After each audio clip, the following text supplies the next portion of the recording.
ഫോട്ടോഷോപ്പിൻ്റെ ഒരു പുതിയ എപ്പിസോഡിലേക്ക് എല്ലാവർക്കും ഒരിക്കൽ കൂടി സ്വാഗതം. നമുക്ക് എങ്ങനെ ഈ വിധത്തിലോട്ട് എഡിറ്റ് ചെയ്തെടുക്കാമെന്ന് ഇന്നത്തെ എപ്പിസോഡിൽ നോക്കാം. അപ്പോൾ നിങ്ങൾ ആദ്യമായിട്ടാണ് ഈ ചാനൽ കാണുന്നതെങ്കിൽ ഫോട്ടോഷോപ്പിൻ്റെ പ്ലേലിസ്റ്റ് ലിങ്ക് ഞാൻ താഴെ ഡിസ്ക്രിപ്ഷനിൽ കൊടുക്കുന്നുണ്ട്. അതിൽ നിങ്ങൾ ഒന്നാമത്തെ എപ്പിസോഡ് തൊട്ട് കാണാൻ ശ്രദ്ധിക്കുക. അപ്പോൾ നമുക്ക് ഫോട്ടോഷോപ്പിലേക്ക് പോകാം. നമുക്കിവിടെ ഫയലിൽ പോയിട്ട് ഏതെങ്കിലും ഒരു ഇമേജ് ഓപ്പൺ ചെയ്യാം.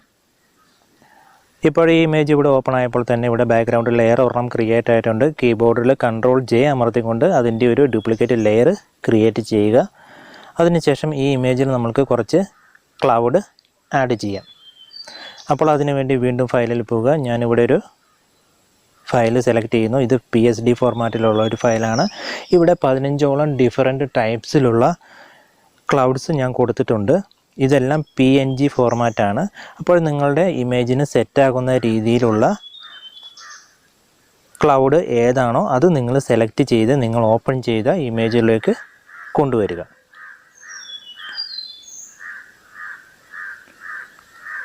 അതിനുശേഷം എഡിറ്റിൽ പോയി ഇവിടെ ഫ്രീ ട്രാൻസ്ഫോം ഓപ്ഷൻ സെലക്ട് ചെയ്യുക.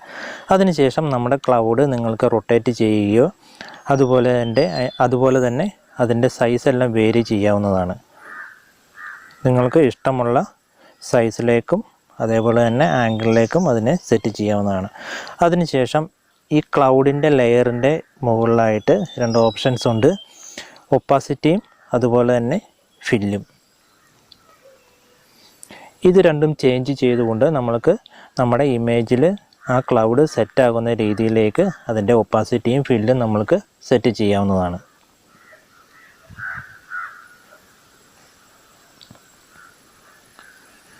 അപ്പോൾ ഇത് PNG ഫോർമാറ്റാണ്. നിങ്ങൾക്ക് ഇത് ബാക്ക്ഗ്രൗണ്ട് ഒന്നും കട്ട് ചെയ്യേണ്ട ആവശ്യമൊന്നുമില്ല.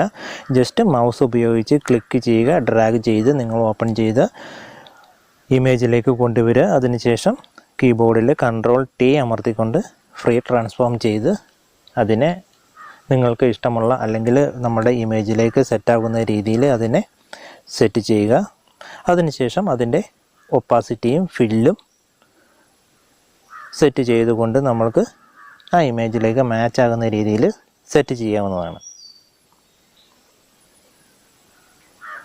അപ്പോൾ ഈ ഫയലിൻ്റെ ലിങ്ക് ഞാൻ താഴെ ഡിസ്ക്രിപ്ഷനിൽ കൊടുക്കുന്നുണ്ട്. നിങ്ങളെല്ലാവരും അത് ഡൗൺലോഡ് ചെയ്തെടുക്കുക. അപ്പോൾ നമ്മൾ യാത്രകളൊക്കെ പോകുമ്പോൾ ഇനി മഞ്ഞൊന്നും കാണാൻ പറ്റിയില്ലെങ്കിൽ വിഷമിക്കേണ്ട. നമ്മൾക്ക് അത്യാവശ്യം ഫോട്ടോഷോപ്പൊക്കെ അറിയാമെങ്കിൽ നമ്മൾക്ക് ഫോട്ടോഷോപ്പ് ഉപയോഗിച്ച് ഇതേപോലെ തന്നെ നല്ല മഞ്ഞൊക്കെ ആഡ് ചെയ്യാവുന്നതാണ്.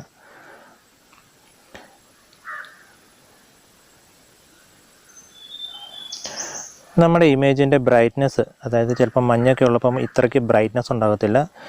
അത് നമുക്ക് ബ്രൈറ്റ്നെസ് ആൻഡ് കോൺട്രാസ്റ്റ് ഓപ്ഷൻ ഉപയോഗിച്ച് നമ്മൾക്ക് സെറ്റ് ചെയ്യാവുന്നതാണ്. അതായത് ഞാൻ കുറച്ച് ബ്രൈറ്റ്നെസ് കുറയ്ക്കുന്നു, അതുപോലെ തന്നെ കുറച്ച് കോൺട്രാസ്റ്റും കൂടി കൂട്ടി കൊടുക്കുന്നു.